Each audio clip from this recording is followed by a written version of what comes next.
I'm going to teach you more in the next 60 seconds about the thyroid than most board-certified endocrinologists know.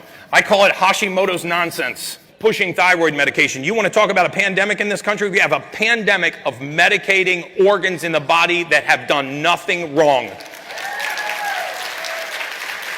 So bear with me here. And by the way, I'm a scientist and not an artist. Okay, so the thyroid gland is right here in the neck. It produces two hormones. It produces T4 and it produces something called T3. Only here's the little known secret about the thyroid. It only produces 20% of this hormone of T3.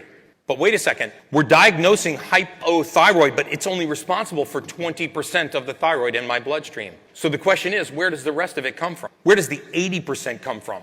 I mean, if I was a detective and a crime had just been committed and there was an 80% chance that one guy did it and a 20% chance that somebody else did it, I'd probably investigate the 80% guy first, right? That's not what we do.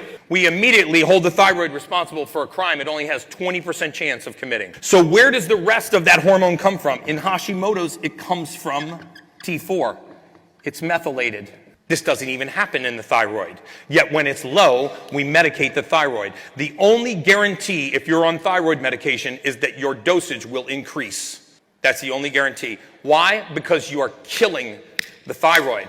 Now, eventually, it succeeds in completely beating the thyroid into submission, and now you are permanently reliant on levothyroxine, Synthroid, Armour. But if we understood that T4 is converted into T3 by the process called methylation, and that is the suite of B vitamins, pyridoxine, riboflavin, thiamine, niacin, and pantothenic acid, and if we put those back into the human body, it can start to perform this function again, and the thyroid disease goes away. People say it all the time, Gary, you cured my thyroid. I said, no, I didn't.